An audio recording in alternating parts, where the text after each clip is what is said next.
Hello and welcome to the Ramblings of a 42-year-old man. Chris Smith here with you with my guest, Hello. David, here with me. And you can tell we got a little bit of a different background than normal. That's because we're going to talk about Across the Spider-Verse. And if you cannot tell, David is just a little bit into Spider-Man, Miles Morales, just a bit. So that's why we're having him guest star on our episode today. And so we'll start with a little bit of a background, and then I'll let David kind of take over with his thoughts and feelings on the movie. So, Across the Spider-Verse is a sequel to Into the Spider-Verse that came out, was it 2018? 2018, 5 years ago. I didn't realize it had been that long. It's gone by pretty quick. Which kind of introduces the kind of animated version of Miles Morales. I don't remember what number they gave this Earth, but it's not not the same. 1610. I was gonna say it's not the same 616 as the rest of the Or comics 19999. or the 1999, which is where the MCU is. So it's kind of a different multiverse. And so Into the Spider-Verse kind of introduced him, gave his backstory, his origin story, stuff like that. Also involved pulling in some Spider-Man from different universes, such as Spider-Gwen, Peter B. Parker, Penny Parker, Spider-Man Noir. Some pretty cool things. Spider-Ham. Anyway, yeah, Spider-Ham. Anyway, Into the Spider-Verse was pretty good. It was a really, really good movie. One of the better Spider-Man movies out there, even with it being an animated one. It was very good. So Across the Spider-Verse releases this year. Just a couple weeks ago, David and I went and saw it the day it came out. Actually, the Thursday night. It was Thursday night preview showing. We went and saw that. So it's been a couple weeks. We just kind of had to get our thoughts around it and free up David's schedule. He's a busy guy. What can I say? Anyway, so this one, written by Phil Lord and Chris Miller, the same ones that did In the Spider-Verse. They're also really well known for the 21 Jump Street movies and the Lego movie. So they're kind of used to Everything the kind is of awesome. funky animation style. And Across the Spider-Verse goes all out with that. We got so many different Spider-Man from so many different universes, and they all kind of have their own animation style. It's pretty neat the way they work that out. So Shamik Moore returns as Miles Morales. Anybody who's called our MegaCon videos so know that we met him at MegaCon earlier in the year. We actually, I think we're like the third row back during his interview. What do they call that when he's talking? I don't know. Whatever they call it. Panel. Thank you. Good job.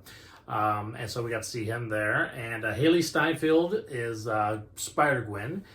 We've seen her in Hawkeye. Of course, she made herself known in the True Grit movie. That's almost 10 years ago now, I think. Man, it's been a long time.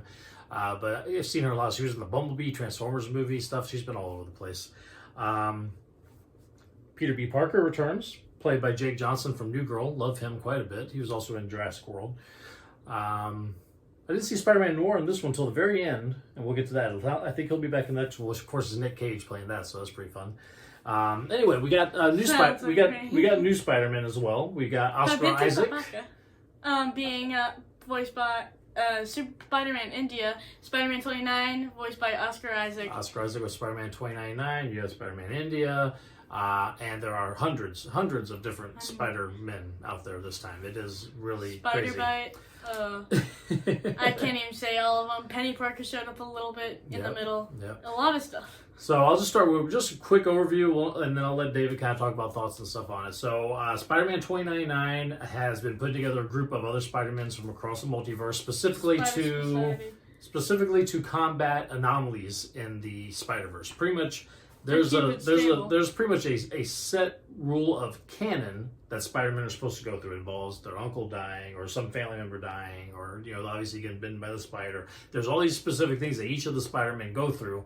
And if those get messed up, they can destroy universes. Yeah.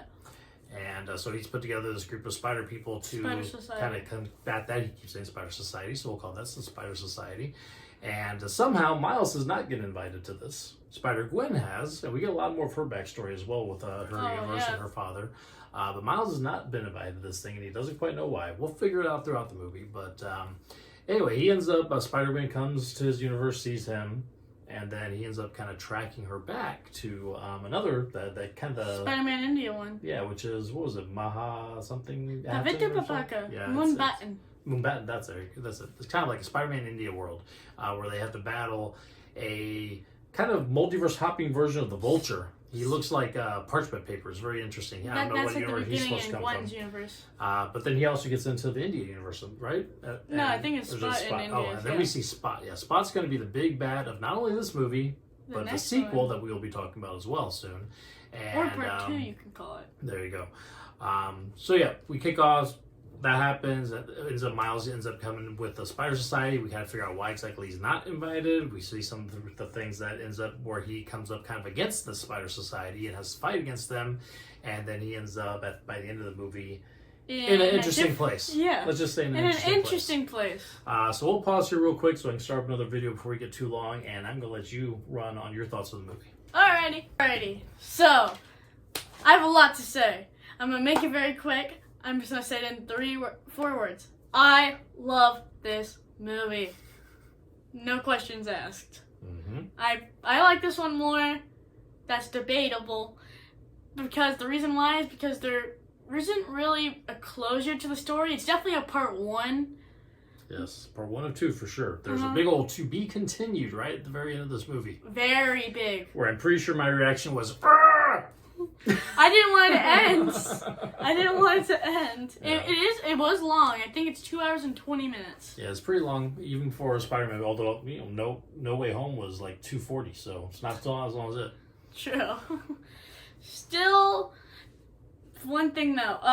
But Danny Glover's Prowler makes an appearance. A live action. So, Peter wasn't happy about that. Oh my god! Donald Glover, not Danny Glover. That's what I meant to say. I'm sorry. I'm something to Jumanji. Yeah, I know, right? But there's a lot of Glovers. It's pretty interesting when they get to the Spider Society area. We see all these different Spider-Man from all the different multiverses, including Andrew Garfield's, Peter Parker from the original Tobey Maguire movies. We haven't seen Tom Holland yet, although I have a feeling that might be we might end up seeing him in the next movie. I won't be shocked. I actually missed those too. There's scenes from the old Spider-Man cartoons. There's something cool. There was a Lego world near the beginning where a 14-year-old actually did it, and that's cool. He has a YouTube channel.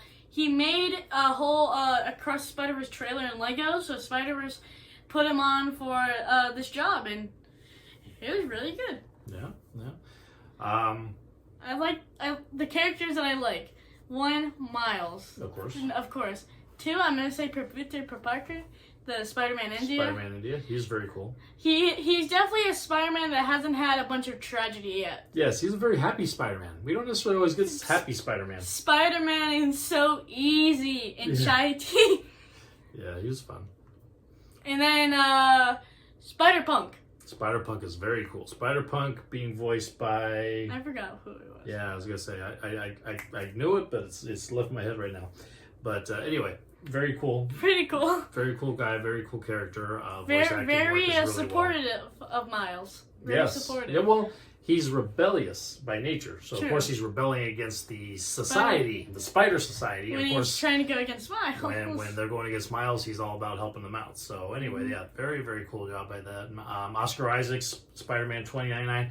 Ooh, he's menacing. He's you don't particularly like him in the movie, which is the point. And so Oscar Isaac does a pretty good job of that. I would say, as much as this is Miles' movie, it's almost even with being Gwen's movie. We actually start with Gwen. We got a whole big chunk of movie with her before we ever see Miles. Kind of her backstory of her universe, when she kind of gets pulled into the Spider Society. She's the one that ends up fighting the Vulture, the papier-mâché Vulture. And then when we do get to Miles, let's talk about Spot a little bit. What do you think about Spot? At first, he started as a joke, and I actually like that because in the comics, he's a big joke, and he literally made a villain league called the League of Losers. Yeah. He starts off definitely very much the butt of jokes and kind of sloppy. But then he realizes his potential, and he goes at it. Yeah, by the end of the movie, he is scary. Mm-hmm. For sure. Yeah. And of course, there's going to be a lot more of him going forward in, what's the name of the next one? Beyond the Spider-Verse, next in March. So we mentioned that this movie ends with a big old to be continued. let's not go with the spoilers for the end, but let's just say that big ol' to be continued. You're right in the middle of a scene, and things are going crazy. It ends, and you want more. Beyond the Spider-Verse, which is supposed to come out next March 2024. Well, hopefully it keeps that date. We know Across the Spider-Verse got pushed back 6 months, but let's hope this one's already in post-production, so I'm hoping. Well, hopeful. Definitely, by the time you get out of this movie, you're ready for the next one. That's for sure. Yeah. So, my mouth is open. Yeah. There.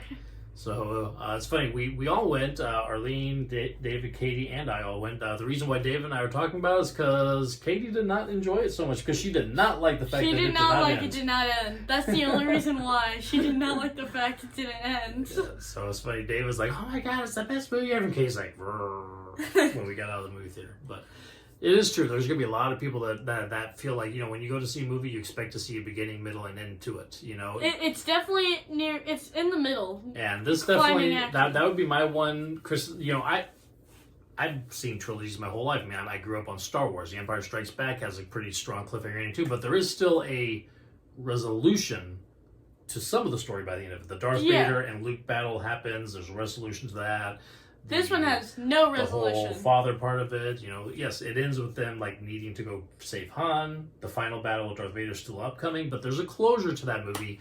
This doesn't really have that. This really is just like if you took a huge 3-hour movie or 4-hour movie and just chopped it in the middle and put to be continued. That's pretty much how it ends. So I know there's a lot of people that have issues with that. Well, they did kind of show what they could, they ended it off. Showing the next one, it could have probably stopped a little earlier, and it could still go into this. When Miles realizes what's going on, that's when it could have ended, and then the next one could have started. Yeah. So definitely, I understand those criticisms. Like I said, when it ended, I was like, but I knew that it was going to be perfect, and I also knew that it had already been 2.5 hours long. I mean, what was it going to be, a 4-hour long movie? But yeah, you can tell this one. It's not quite like the middle movie of some of the more famous trilogies. Like I said, Empire Strikes Back has a definite ending. Back to the Future Part 2 has a definite ending of that part of the story. Even the Two Towers, Lord of the Rings, which is a consistent through-line movie, the Helm's Deep thing is over by the end of the second movie, and it has kind of an ending there, too. Yeah. So there's no real true ending to any resolution to any of the story in this one. So it's definitely in the climbing action, nearing the climax. Yeah, but that being said, I'm very excited for the next one that's coming out soon. Like I said, March. Excited. So hopefully that keeps that date. David, of course, loved it. What do you think of all the Spider-Man movies, including live action? Which one's your favorite? I would say this one, but it doesn't have a resolution, so I can't say that yet. No. For me, it might be Spider-Man 2, I'm guessing. No, I mean, I love Spider-Man 2, but for me, I actually enjoy, it's funny, everybody would probably say No Way Home possibly, but I actually enjoy Far From Home quite a bit more. I think it's the most fun Spider-Man movie. They still got some drama, but it's more of a fun one. I enjoy that. So, but this one's really good. Across the Spider-Verse is definitely time for discussion on the comments. Which one is better, Into the Spider-Verse or Across the Spider-Verse? Into or Across? Mm-hmm. What would you say? Across the Spider-Verse is a better movie. The story, unfortunately, isn't over yet. Yeah. It's hard to go with that. But yeah. Anyway, all right, we're going to wrap this up. So, hard recommend. If you want to wait till March so you can see it along with Beyond the Spider-Verse, I don't blame you. It would definitely make a better 1-2 punch right away with each other. But yeah, stay tuned as we wait for more Spider-Man stuff. I'm sure Tom Holland will be back for some Spider-Man stuff as well. He's really wanting to. He was bummed. Yeah. All right. With that, I'll thank you for listening to us ramble. We'll talk again soon. Woo!